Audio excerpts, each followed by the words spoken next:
Right, well, let's get started then. All right. Shall we? Alrighty. So, introductions, just real quick, as fast as possible. I'm Eli. I'm editing this podcast, so don't talk shit, or else you're getting muted, boy. I'm going to begin my 5-page monologue. Actually, I'm just Volks, and I am the writer and contributor for Skyfall on the server. Sweet. I am Roman, and I write Shrouded Fate on the server. I've come to make an announcement. Shadow the Hedgehog is a bitch-ass motherfucker. He pissed on my fucking wife. How That's right. dare He took you? He took his hedgehog quilly dick out and he pissed on my fucking wife. And How he said his dick dare was you? this big. And I said that's disgusting. So I'm making a call-out post on my twitter.com. Shadow the Hedgehog, you got a small dick. It's the size of this walnut except way smaller. And guess what? Here's what my dong looks like. That's right, baby. All points, no quills, no pillows. Look at that. It looks like two balls in a bong. Oh my god. He fucked my wife, so guess what? I'm gonna fuck the earth. That's right. This is what you get. My super laser piss. Was that- Except I'm not gonna piss on the earth. I'm gonna go higher. I'm pissing on the moon. Was How that- do you like that, Obama? I pissed on the moon, you idiot. You have 23 hours before the piss droplets hit the fucking earth. Now get out of my fucking sight before I piss on you too. Archer owning the libs 2020. Was that OC? Is that a copy pasta? That was from the second Sonic Adventure 2 real-time fan dub. Oh shit. So it was improv. Wow. No, I Original. am not good enough at improv to improv that. Well, someone improved it, right? Yeah, Alfred Coleman improved it. He's a king. That's pretty damn good. So, all right. So topic, real quick. You wanted to talk about villains. Yeah, actually. I wanted, more specifically, I wanted to talk about what makes a good villain. Okay. What makes a great villain. Okay. So, Yes. to kind of frame this is spurring off of working on my project and trying to figure out how to best sort of personify the villain that is going to be, I wouldn't call her the main villain because that's going to kind of, that implies that she is taking center stage in all of the events that are centered in the story, but she is the constant looming threat. So I guess you could call her the main villain, but she isn't always the immediate focus. If that makes any sense. Right. So like Newt, this drudged up zombie knight, essentially, is chasing the party with a horde of monsters at her back. Like just slowly rolling over everything in the countryside, like a unstoppable tide. Okay. And so the way that I want to characterize her, and I have essentially like 3 archetypes I go for when it comes to villains. The diabolical villain, the force of nature villain, and the not sympathetic, but fun villain. Fun. Entertaining villain. Okay. As in their villainy is to the point that they're on screen that we enjoy seeing them on screen. Like a good example of the fun or entertaining villain, like Dio from JoJo's. Like he's just having so much fun being evil. And everything he's doing is incredibly fucked up, but the audience and myself included are sitting there just going, yeah, Dio. You tell him how many breads you've eaten in life. Let me see that Muda, Like- dude. Like Yeah. Willem Dafoe in Spider-Man. Yes. Yes. Yes, actually. And like, so for New, I was thinking like the force of nature villain, the villain that isn't necessarily personified as being human, but is a literal like aspect of the world that is opposing the characters. In classical literature, it'd be like man versus nature, or man versus God is postmodern. Fuck. But yeah, that's kind of the thesis statement I'm starting at, and what I think makes a great villain. What makes a good villain? Now, I guess I'll just kick this off right out the gate. The villain needs to be both antagonizing to the protagonist, but needs to have their actions have a level of both gravity and sensibility to them. Eating babies, if without context therein, probably not the best way to try to like not necessarily send to have the reader hate the villain, but it may not be a very good way to try to characterize them. Because again, your villain's a character, you need to make sure you're characterizing them well enough. So Yeah. in that aspect, you want to make sure that their villainy is proportional to whatever they are, I guess would be a better way of saying that. Okay. Yeah. So like you don't want the fun thief character, like your Roman Torchwick, your Speedwagon, because he was actually not really a villain, but was a antagonist. Speedwagon? Yeah. Yeah, Speedwagon. He was just impressed by the gentlemanliness of.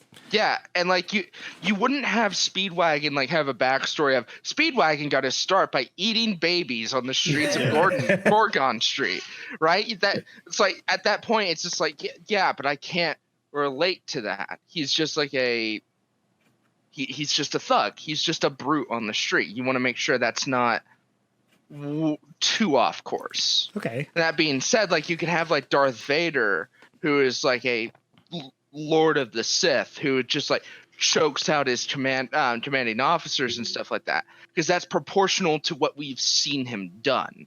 That fits his character, and therefore it's not necessarily relatable, but it's believable. So I think that's how I sort of gauge it. And that's kind of the struggle with Newt and a lot of force of nature villains, that we only see them as that, and it makes it, at least in my opinion, a little difficult to care about them or to like have any believability to their actions, because they're just so far beyond what us, the audience, and the protagonists are. That's sort of like my takeaway from it. I think with force of nature antagonists, it's better to actually not reveal them or have any interactions with them and just have them like something your world talks about or like interacts, right?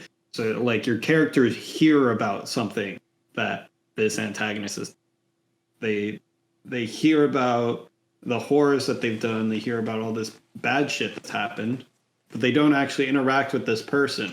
And up until the moment that you have the climax of the story, whereas you don't really have that moment in time of like, well, are they actually fitting in with the character and backstory that I provided for them? And I think if you actually keep them as mysterious, it gives that larger than life force of nature sort of feeling. Right. So Yeah. if Volks is gonna come out swinging with that thesis, I want to have like, okay. So you said that it's proportional to their villainy is proportional to what they represent, and their backstory should suit that in order to form a reasonable character. Yes. I would argue that that doesn't make a good villain. Okay. It makes I think having a good character is a prerequisite. You know, it's like, why would I even put this character in my story if it's not good? Sure. So let's think of it like this. What on top of a good character does a villain need to do? What? Like, well, go ahead, Roman. Why is Sheev Palpatine a good villain in Star Wars, right? Is he though? Without no, yeah. I mean, why, He used to be. yeah. Oh God, yeah. like No sequels. without going too far into Star Wars, like why is a character like that, which we don't really get any backstory on, and like hardly any interaction with. Why is a character like that believable or impactful in a story? Because he's campy as shit, and it's great. That again, that gets into the fun villain territory, which I suppose I should probably actually cover. Like perhaps tone is a aspect of that as well. Yeah. Like you need to have a villain that like fits the tone. You wouldn't have like a I was going to say you wouldn't have like a mass murdering genocide villain in your kids show, but I just remembered that Steven Universe exists, so I guess we don't get exists. that. And Avatar. True, Avatar.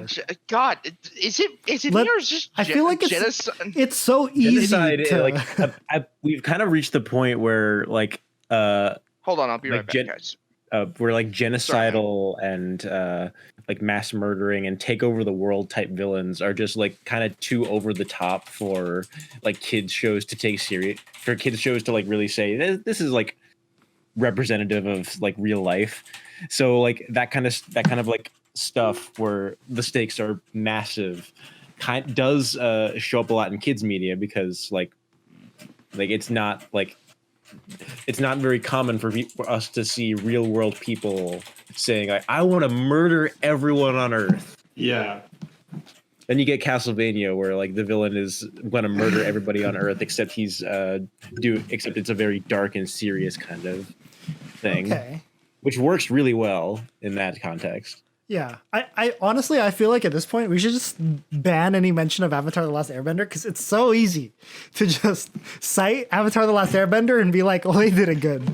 They're like top tier. They did it good. They do good. The Avatar is just perfect. We could just like Avatar do, counter. we could do what Overly Sarcastic Productions does, and just like every time we need to make a point, we cite Avatar as an example of what you should do when writing. Yeah, exactly, right? That's honestly just, I mean, OSP is like, they're doing God's work, just standing Avatar: The Last Airbender over and over and over. And Seo's right. In the chat, he said like, you don't need a good reason to have an arbitrary, like, to be a good villain. Like, we don't give a shit. We don't give a shit what Palpatine's gray on gray motivation is, you know? He doesn't have one. But we didn't ask for one, and does it really matter? Does it really matter? But why? Like, ultimately, Why? Like, even in like the most that we've like seen in terms of his characterization is his relationship to Anakin. In terms of, like his whole, like the prequels were like the most that we ever really got from him in terms of like making him into like a character as opposed to just like an obstacle for like Luke. Oh, did Archer cut out? Yeah, I guess. Archer may have cut out. But yeah, I mean, like even disregard, because without Archer's back. He's back. Hello. Oh. Can you hear us? Yeah. Oh, continue with what you're saying. Okay then. He's what was I saying? Oh my god. He's characterized through his relationship with Anakin, and through, because Anakin is like the protagonist of those three movies, so so their connection is a lot of what like drives Palpatine's character through those movies, is like his plan, like seen through the eyes of Anakin, right? And that's one thing that I wanted to bring up in terms of villains, is that like the best kind of villains draw something out of their protagonists. Like an effective antagonist will oppose the protagonist in a way that, in whatever way the story needs them to be opposed. An effective villain will challenge the protagonists or the heroes on like a, I'm not going to say a philosophical level, because it doesn't need to like a thematic level be that complex, but on a level more so than just like surface level plot kind of stuff. Exactly. They need to have some. There needs to be like emotions, or there needs to be like character driven motives behind their interactions outside of just like big bad evil guy wants to do big bad evil thing, and good guys want to do good thing, and therefore conflict. That's true. Well, what do you want, Roman? yeah, I feel like I'm just gonna start going down the rabbit hole, but like, disregarding the prequels, you don't have that character building. So if you're just looking at Palpatine by himself, how does he not be devoid of any character, and why are we okay with it? Right. I think really the point is that, of course, it always comes down to execution, right? Like, he actually is such a campy character, and it's just such a joy to watch someone just be so needlessly evil that, like, I mean, at least for me, even like you said, disregarding the prequels, I think Palpatine was at his best in what was it, episode 6? And What, so Empire? no. Return? Return, yeah, Return of the Jedi. I think that Palpatine was definitely at his best back then because he was menacing, quote unquote, and he was the big baddie, quote unquote, and he delivered that entire role without an ounce of regret, and it doesn't even matter, like the fact that he did it without an ounce of regret just lets you know it's so not self-aware that it's self-aware, right? At least that's how I took it. Like, this shit is like, you're watching it, as a kid, and you're like, wow, he's so fucking scary. But then you watch it as an adult, and you're like, wow, he's so fucking scary. Oh. And it's great. Like, it's just so fun. And so, how do you recreate that? How do you create a villain that's just like that without, having poor taste, or creating a villain that people really are like, holy shit, that's way too cheesy? Well, the way George Lucas did it was that he hired a writer who knew that his writing was, or he hired an actor who knew that his script writing was bad. And so he just had fun with it. Right? That's how Star Wars did it. Yeah. I think this is a good storm. Of course, when it comes to like comics / writing / whatever medium you may use, you just need to find that like Venn diagram of when people, when your audience can understand that you're having fun and you're not taking yourself too seriously. And that's obviously what the actor did, but that's not what George Lucas did, probably, because we all know how bad of a writer George Lucas is. That's fair enough. Also, fuck you, Crit. Fuck you. So, like, I want to talk about Lord of the Rings. Why is Sauron a good villain in Lord of the Rings? And we don't have any interactions with Sauron.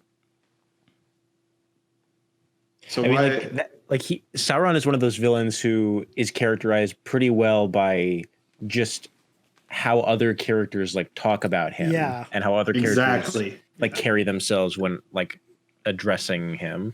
Like, we have like Saruman, who's basically just his emissary for like most of his screen time, and who is this like really interesting character in his own right. And like, we have like all these characters who just like talk about him and with such like reverence and with such like fear, and we just like we have these characters who we know about, who we know a lot about, and who we know are powerful. We know are wise and have experience in this world, and who like fear this kind of like thing, and who know the power of Sauron, even if we don't. And that is that's like a way of characterizing that from the get-go. Not only that, but as the story progresses, the Sauron becomes more or less a like figure to represent the overall point of like Lord of the Rings, of the overall like thematic undertones, and the like the importance of, and just like the importance of like, I'm bad with like doing this off the beaten cuff, off the beaten path. See, I can't speak.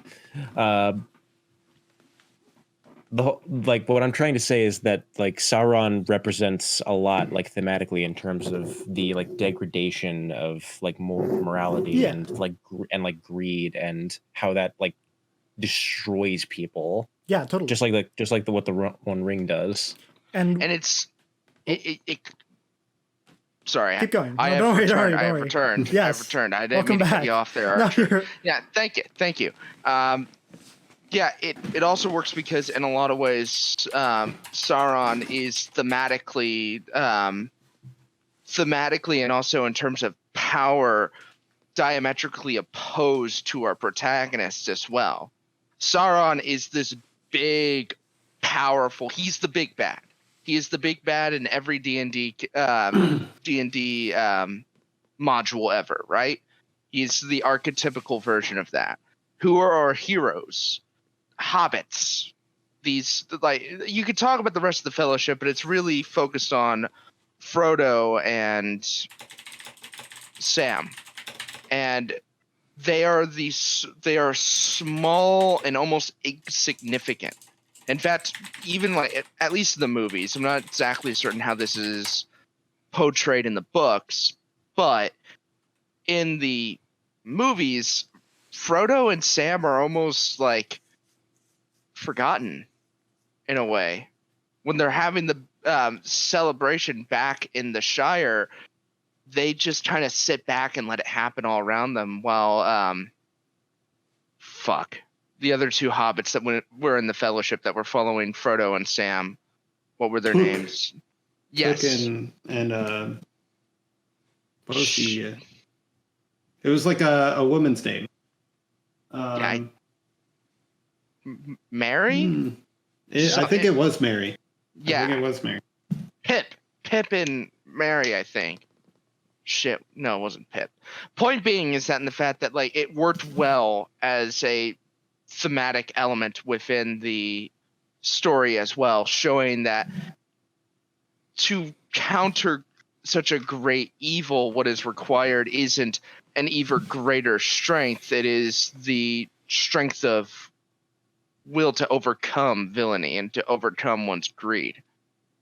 So yeah, that's kind of why I think Sauron works. It's not just him, the villain. It's also the heroes that help him accentuate that. Yeah, because there's a relationship between hero and villain that's definitely there, and you definitely need to play off of that when you do it. And what I have to add in terms of go ahead. In terms of like Sauron's effective, this is also what Seo's getting to when he's talking about like the Eye of Sauron and the fact its relationship with the ring is that pretty much the entire world is world built to have wiggle room for almost a cosmological evil. Lord of the Rings is about the relationship between good people and what makes them do evil. Sauron, it doesn't matter, like him as a character doesn't matter. And even him thematically, that has repercussions, but that's not what makes you fear Sauron. His symbolic resonance isn't going to do anything for a reader's emotions in the moments of, the battles and tossing the ring in the in Mount whatever the fuck, I forgot, Mount Doom, something like that, right? So really, Sauron is a cosmological threat made manifest by the world building and how Tolkien set up the ring to be a device, set up the urge to commit evil as such a prevalent motif that affects every character except for Gandalf. That conflict is the heart of the story. And that when that happens, it's Sauron's fault. I think I'm gonna do a hot take right now. I think the only reason Sauron is a competent villain and has such an impact on the story is because of Sauron. because Saruman is portrayed as Saruman the White. He is like the Istari. They're like the songsters that made time. He is like one of the most powerful and like supposed to be the like one of the bases of good in the world, and he becomes part of Sauron's camp. That character, someone of that high quality, high caliber within your world, switching sides towards this antagonist can aid not only show their powers of temptation, but also like how terrifying they can be for somebody that strong to say, okay, well, I don't want to be on the losing side, so I'm going to go chill with this dude over here. I think Saruman's betrayal is the reason Sauron has so much impact and prevalence in the story. I think that's right.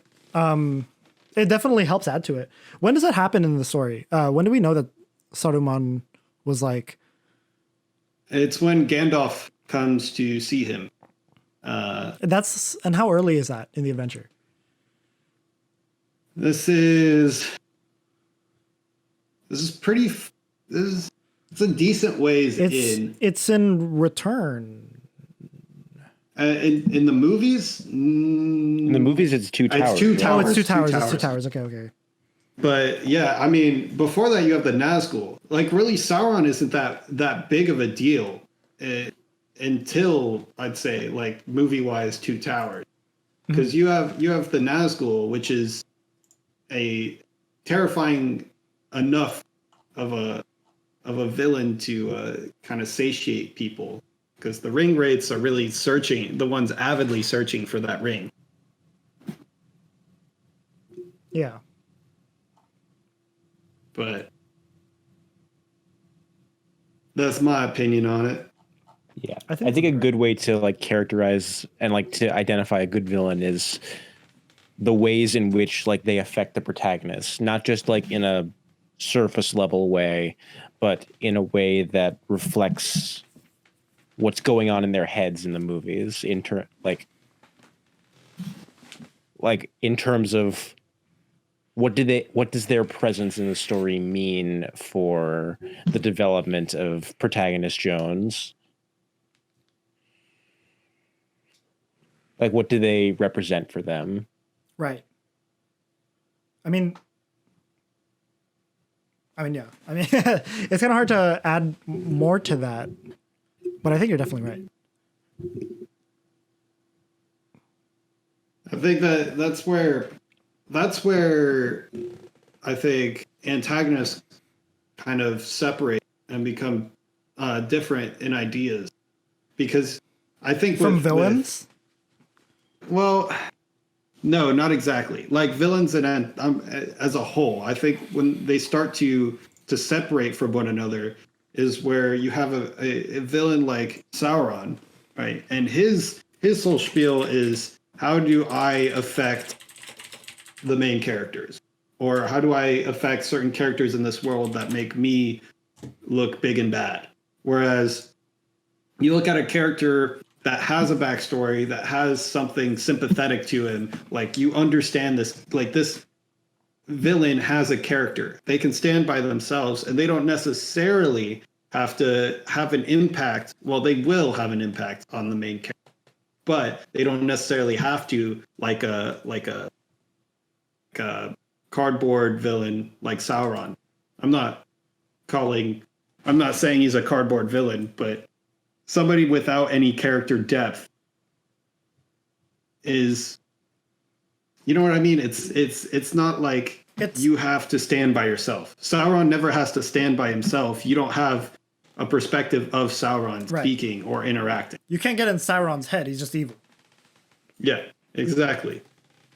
Whereas you have a meaningful character as a villain. You have to create a character just like you would with the protagonist. You have to do the same steps so that it creates something of a connection with the audience.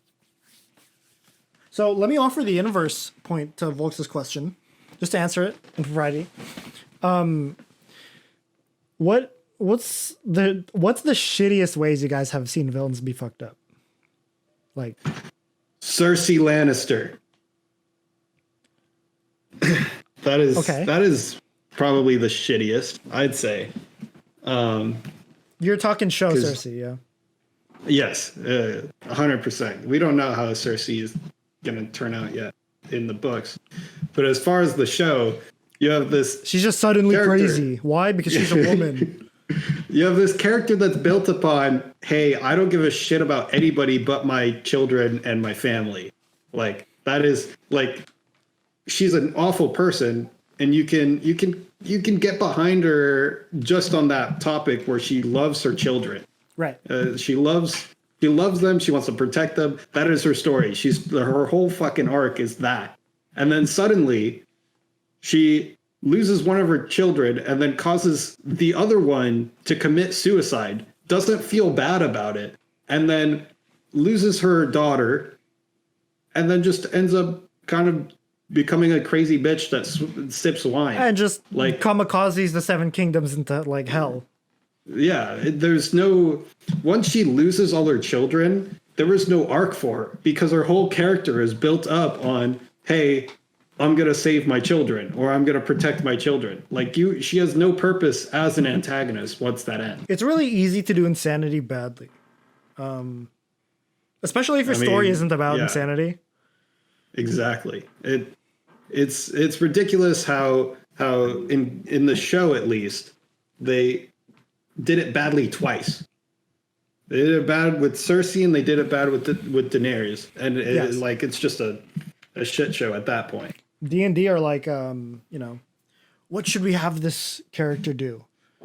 We can have them layered character. We can have them go insane, right? Wait, why are we having them go insane? Because they're women, I guess. I don't know.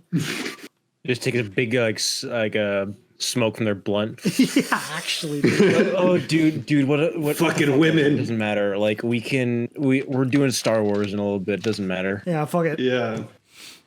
That's the first one that came up off the top of my head. What about you, Archer? Really shitty villains. Man, and how that's like a tough thing for me to like really do. I mean, like the most obvious one I could think of is Palpatine, like I said, but I don't really want to get into sequels, like get into that like too much. I guess I'm trying to think of like villains who were like subverted by other villains. Like, I mean, like Davy Jones. Bane in Dark Knight Rises is that's like a good example. Sort of what I'm thinking of, except that my problem isn't necessarily with Bane, it's with Talia al Ghul, right? Because Talia al Ghul was not that much, wasn't really like that interesting or compelling of a villain. It was just she was just an I got you, like she was in there because they'd set up Ra's al Ghul's kid, and they realized they knew it had to be Talia. Because that's like how it works in the original like source material. Could have been Tissa, right? Yeah, but like I think Talia has more name recognition, so like they would have. It just had to be. It just couldn't be like Bane. So despite the fact that they spent the whole movie like building up, like developing Bane, they needed Ra's al Ghul's progeny to be Talia. Yeah.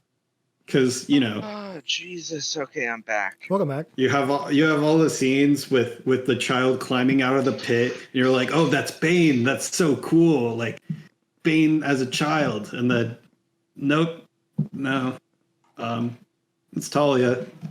Yep, she doesn't do much other than die at the end, but true, cool. Batman gets it in her, and then that's it. For like Dark Knight Rises, like I will defend that. I won't defend it to death, but I'll give it more credit than most people. Right. I mean, I enjoyed the movie. I think it was serviceable. I think it was. Yeah. It was less. Like than I'm willing great. to overlook some of like the logical things for like the thematic kind of roles that it was trying to say. I just wish it told those. I just wish it like had those thematic threads tie together more cohesively. I feel like it was two movies stitched together. You know what I mean? Yeah. And then they had, anything with Anne Hathaway in that movie was pretty cool. But yeah, Other than Anne Hathaway's you, Catwoman. you just like Anne Hathaway. Maybe, and I also like cats, but Hey, at least you have good taste. yeah. But I guess we were talking about Bane from So, Dark Knight Rises. we're- We're talking about like villains that we're talking about like villains that we weren't super happy with, and I was talking about Talia from Dark Knight Rises. Oh fuck! Right, she was in that movie. Yep. That's always the first thing, you know? Like, oh shit, she was in that movie. Fuck, I forgot. Yeah, you could have just left it at Bane, and I think it would have been fine. And then of course we also have the fact that Joseph Gordon-Levitt was Robin in the movie. Yeah, just kind of out of nowhere. I'm willing to say that wasn't like the worst thing that they could have done, because the whole movie was sort of like teasing that like, oh, Joseph Gordon-Levitt is gonna like take up like The Batman's Batman cowl. mantle, yeah. Like he's gonna be like take up the mantle and whatnot. Right. So like I think it was fun. and making hit. Yeah, that wasn't like that bad. Yeah, true. Sino brings up Gurren Lagann. I don't think we can use Gurren Lagann as an example of a villain done badly. I'd say that it definitely is a subversion in a way, but if you're paying attention to the story, I think it 100% makes sense. Wait, quick reference. Is anyone here, who here has, I know Roman hasn't watched it. Volks, have you seen Gurren Lagann? I've seen bits and pieces of it. I actually haven't seen the series through and through. Okay. I will say that what I've seen, I've really liked. In fact, we should probably also, like, on top of doing a podcast, would you guys instead, like, for like a goof off podcast, like, you can edit this out, Eli. Would you guys be up for like doing a watch-a-thon where we sit down and watch a movie or something like that, or watch an anime, so that we can all be like, this is a thing that helped me that inspired me to write this sort of thing. Yeah. I think a whole show would be a bit much, but yeah. Yeah, all right. But anyway, yeah, back on topic. Villains that didn't really work. I'm gonna say this is one I think people are either 100% in on or 100% against, and that's the Mandarin in Iron Man 3. Ooh. I'm 100% for the Mandarin. I forgot that Iron Man the 3. Mandarin was in that movie. I have a very mixed kind of thoughts about it. The first time I saw it, that was like, the first thought that I had when I saw like Ben Kingsley's Mandarin was like, this is kind of a waste in terms of like actually like almost making like a comic accurate like Mandarin that would have been like cool to see. And then, but like the more I think about it, there's like, I like the idea behind, I like the like concept behind like the Mandarin pretty much just being like a front, like a very colorful, elaborate front for somebody else doing something nefarious. They just really didn't. I don't think they did a good job of like, of like making that distinction like interesting. I don't think. I think you're right. I think the Mandarin twist would have been a million times better if Aldrich Killian, the actual antagonist in Iron Man 3, was an actually like compelling antagonist, because Killian as an antagonist felt like nothing. Whereas, if there had been a good villain in Iron Man 3, the Mandarin twist would have benefited the movie. I think the problem with Iron Man 3 is that it just, oh shit, fuck, never mind. I was thinking of Iron Man 2. Iron Man 2. Yeah, I was thinking of Iron Man 2 with the whips. The whips. Yeah, with the whip. Yeah, with Whiplash. Yeah, I was about to say. Yeah, Stone? well, I mean, you had that one guy. I'm like, oh wait, no, that he wasn't in the fucking movie. Never mind. Like, Iron Man has so many villains in the comics, and like none of them dwell in film. Nope. None of them. Yeah, and that the best villain was the boy in that like Alaskan town that he crash landed in. He was the best villain of that. The villain, yeah.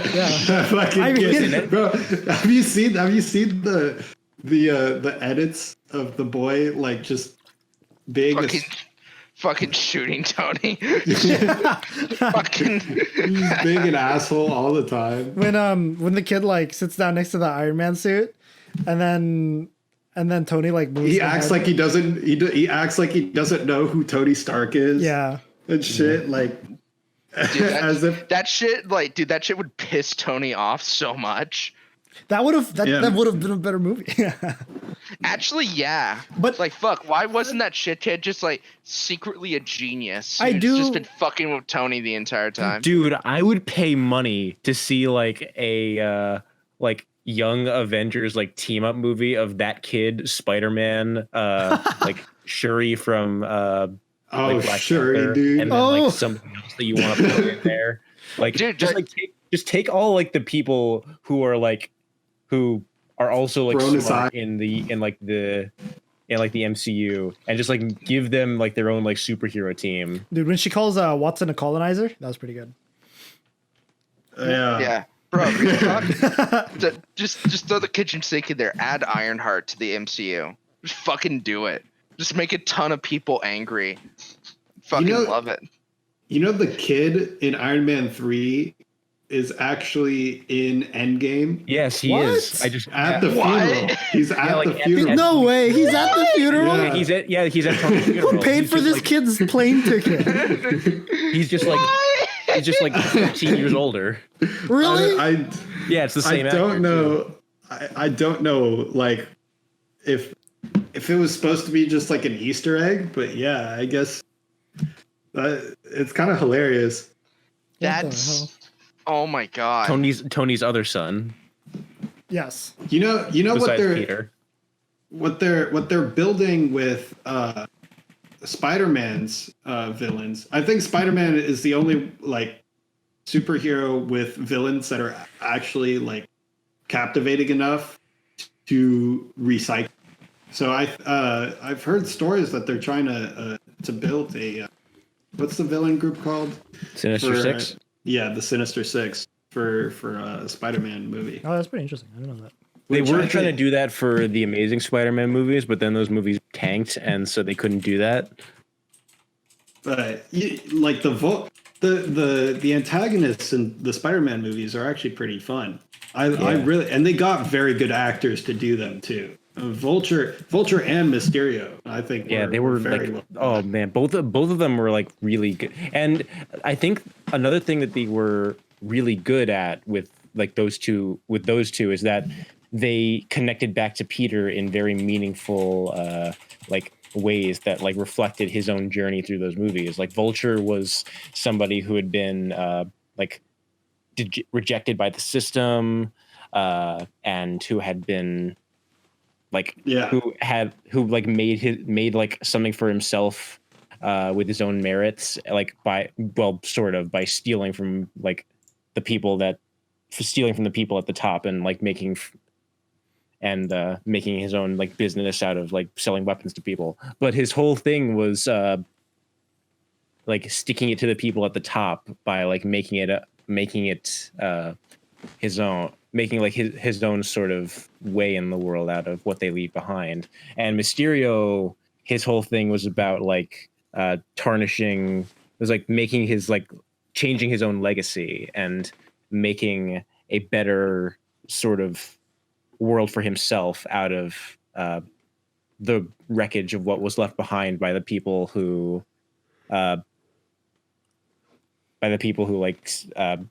the world. And his whole thing was making Peter believe that he wasn't worthy to carry on Tony's legacy and was right, like that he wasn't like fit to be Spider-Man, or that he shouldn't have to be Spider-Man, even that he shouldn't have to always be the person to run into the burning building or to always like be the one to save the day. Yeah. No, that is ultimately a very interesting concept as well, because like getting back to that sort of topic again, villains should bring something out of your protagonists, and that includes both like their heroic aspects and also their weakest aspects or their worst aspects as well. Right. I'd argue that Like, that's the more important part. Like the I think weakness actually, of the hero is what the villain yeah, should like, target. like sometimes your villain doesn't necessarily have to be a character in itself. Like, think about one of the best Marvel comics, Devil in the Bottle. Right. And like how that is, it's not necessarily an actual sort of like villain as in a character, but it's Tony's own addiction is an antagonist in of itself, and that is interesting to me at least. Mm-hmm. Like, and that, like, you should like look at that for when you're designing your villain and designing your antagonist. Right. And like to go with what Cino just said, yeah, there's like that's the Batman like rogues gallery is something that I look at a lot in terms of like writing like nemesis to my protagonists, or even just like writing in general, like general villains for like my heroes to like overcome, is that they should reflect something. They should like be like either a dark reflection or a like direct contradiction to something that the heroes like are something that's in the heroes. So I try to make it so that there's that there's something that overcoming the villain is also overcoming something internal for the heroes. And I mean, I was gonna bring up like my best example for that is Makishima from Psycho-Pass season 1. Yes. So good. Ooh. Such a good character. Such a good character. It literally exists to be the outsider in society, exists to bring out the most evil parts of Kogami. It's such a good character. Amazing. Amazing show. Psycho-Pass, watch that shit. First season is so good. So good. I haven't heard anything beyond just like it should have ended at season 1. Season 2 is like 6 out of 10, and then season 3 is like 7. It's like 9 out of 10 until the last 3 episodes, where it becomes like a 5 out of 10, and then the movies. And from what I hear, the Sinners of the System movies are also pretty good. Sinners of the System are great, really good. And like and Psycho-Pass the movie was like okay, like it wasn't. It was somewhere in between season 2 and season 3. And then the season 3 film, which actually came out like a week ago. First Inspector, yeah, First Inspector. I thought it was pretty good. It is like just. I haven't seen that one yet. I still need to watch it. It's good. But yeah,